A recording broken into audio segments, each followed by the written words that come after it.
Hello everyone, it's me again. And a lot of people seem to like the video that I did yesterday about the Wandering Duelist, and people seem to be okay with me doing these videos where I just talk about the newest thing, give some initial impressions. So we got another character today that's revealed about the next Chinese patch that's coming. So here we have Julian, and or I guess he's supposed to be Julian, technically, but whatever, they called him Julian.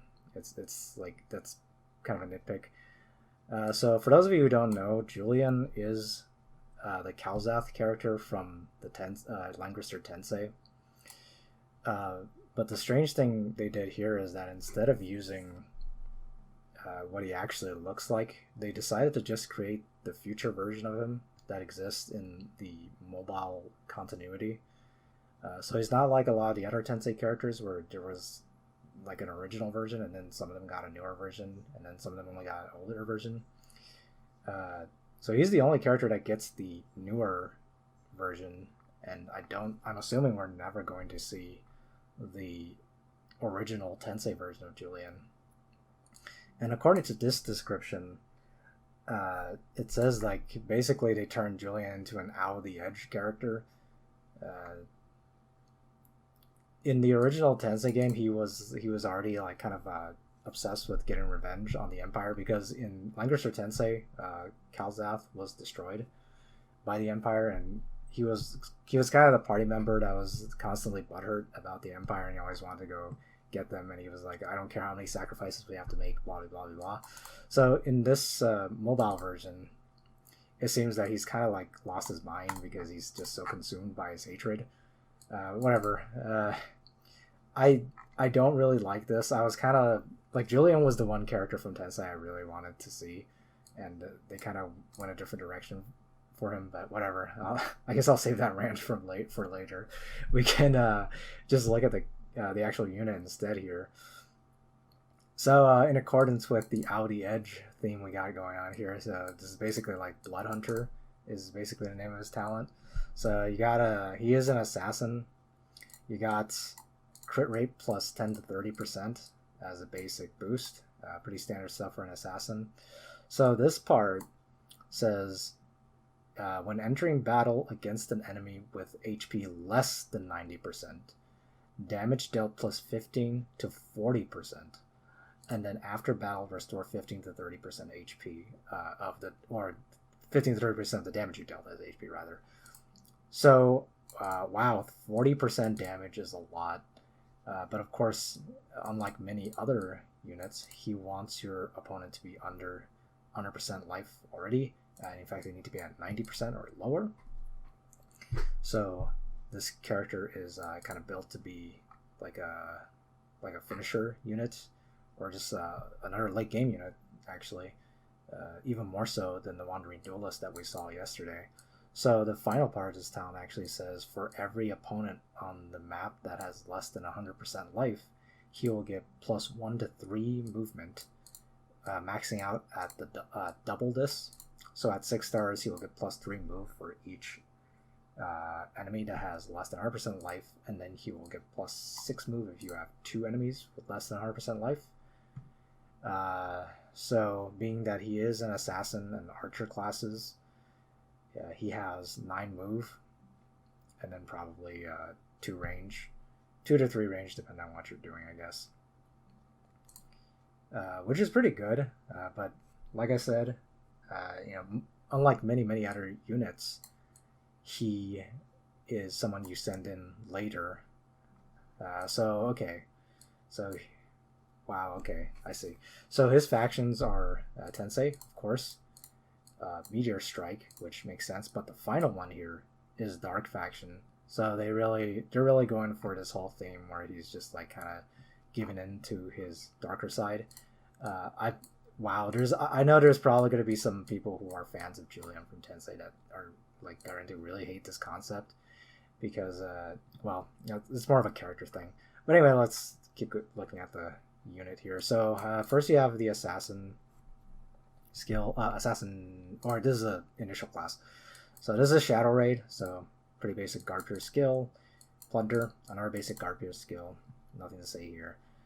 So Assassin Path, Smoke. So this is the one where if you attack, you have a percentage chance to get a damage reduction. So not really that useful. Skill command. Okay. So this skill is called Death from Above. It's an AoE attack. So critical hit rate plus 20% on it. Attack multiple enemies within range for 0.3 times AoE damage. And then deal 2 random debuffs. So it's actually like a physical black hole. Okay, so this part is worded very, very strangely. So it says if the enemy has less than, or like if the enemy you hit has less than 100% life, then deal an additional 50% damage. But this is worded in a way that is very different than how they usually write damage dealt plus 50%.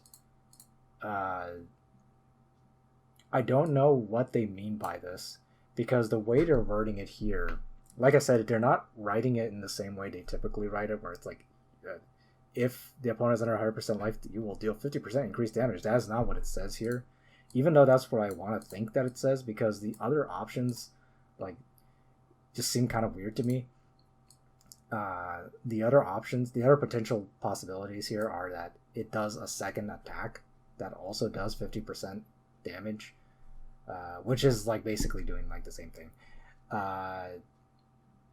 And then the final possibility, which I think is totally just really out there and probably isn't going to happen, is that it actually does 50% of their HP. I don't think that's going to be the case, but it's very strange that it's worded in such an odd way. But yeah, we're gonna have to wait until this actually comes out and we can test and see what it's like, because I don't know exactly what the wording here is very strange. Okay. So, okay, other classes, Archer. This is Snare, so the Moby down, effective on flyers. Okay, nothing to say there. 1,000 Arrows, another AoE, so he does have AoE option. Going back to the talent, his talent is like the damage dealt increase is in battle, and so is the restore HP after attacking. So his only bonus to AoEs is this crit rate. So I think the AoEs make some sense considering how, you want to be able to finish off your opponent once they're below 90%. But it's obvious that Julian is being designed for him to be synergized with AoE units rather than he himself using AoE skills, because if you use an AoE skill, then he's probably going to be vulnerable and he'll probably die. Also, he wouldn't be able to reach the enemy, because if your opponent doesn't have lowered HP, then he'll have to remove. Okay, so back to this. So the final skill he gets in his Archer path is... Okay, so this is a passive. It's very similar to... I forgot... I'm having a senior moment. I can't remember what the name of the passive was. It's the move again passive that Narm has every time she attacks something. So Roundabout, that's what it was. So this is Roundabout, except it requires the opponent to have less than 100% life.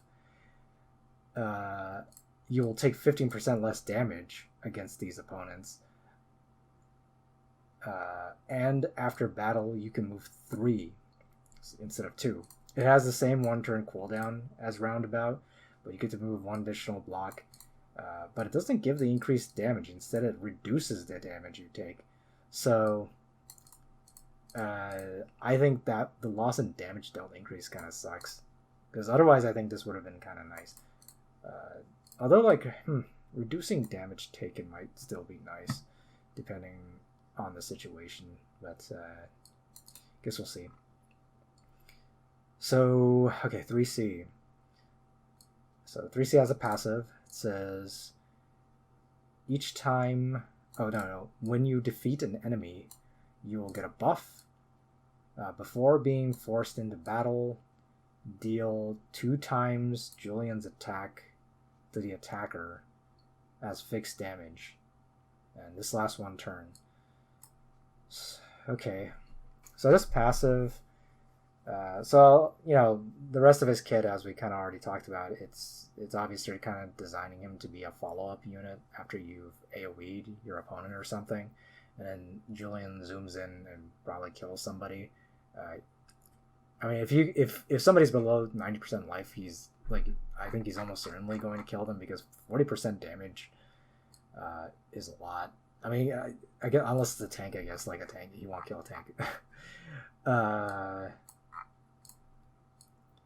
Anyway, so this is basically just to make it so that after he kills that unit, he can punish your opponent a little bit more if they try to revenge kill Julian.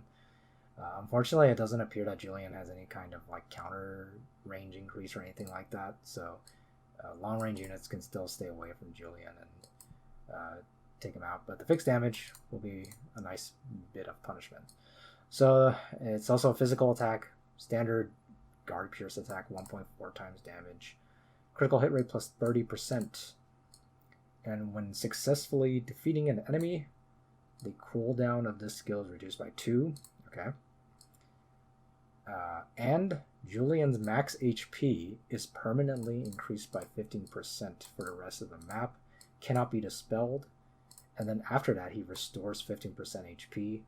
And at most, he can have plus 30% max HP. So not only is he a follow-up unit, but he is also a snowball unit, because once he kills an opponent, if he's relatively healthy, he will get max HP and he will restore it back immediately, which means his last rights will still be up if you were healthy from attacking the target, and he will stand there and punish people who try to attack into him with his fixed damage.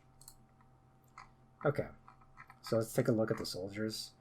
The assassin path has this is bandits, this is hellfire archers, dark elf sniper, catapult, and these is this is undead knight.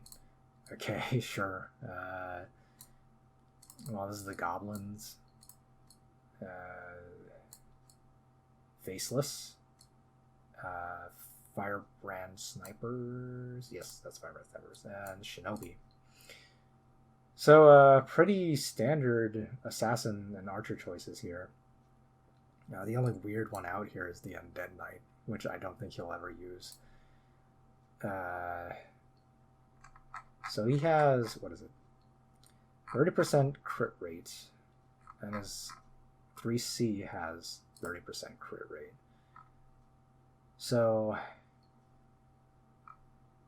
I don't know if so depending on his the stats when we see them, I think he should be able to hit like 90-100% critical hit rate with his 3C relatively easily. So the faceless are probably going to be the most common choice, just because reducing enemy crit evasion is always very nice for assassins. Otherwise, let me see. Yeah, otherwise you would probably use like shinobi or something if you want fixed damage. I mean, you can maybe use the goblins on his AoEs, but I don't think most people are going to be doing that. So overall, I'm a little bit underwhelmed by Julian here. I think he looks fine. He looks like another assassin. I mean, he permanently has. I mean, once you damage 2 opponents, or they damage themselves through some means, like some units will damage themselves, like Zerda or things like that. He will have +6 move. So, and of course this stacks with breeze. So he will have, assuming 2 enemies are less than 100% life, he will have 9 move, 2 range. So 11 threat range, and if you add a breeze to that, that's 13 range.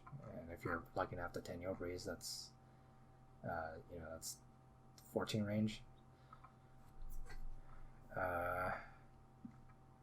Otherwise, his kit seems kind of boring to me. The only thing that's kind of unique about Julian is the fact that he's kind of specifically designed to be picking off units that are weakened, which I think is fine. It's kind of interesting because both him and the Wandering Duelist have synergy with AoE characters. The Wandering Duelist, of course, does heal block and then like fix damage to everybody. So he would rather be someone where you maybe like you casted a black hole on your opponent's team and then you can come in and kill one of the victims pretty easily with that plus 40% damage on his talent. But how's that? I'm not sure that's actually significantly different from most other assassins, because most of the assassins can kill opponents if they've been chipped already. So yeah, I actually don't have a lot to say about him right now. Aside from the one skill where I have no idea what it's trying to say, I think I'm gonna have to wait and like play around with him a bit before I can say more about him. But initial impression that he seems kind of boring. So let me know what you guys think. So that's Julian. See you guys in the next one.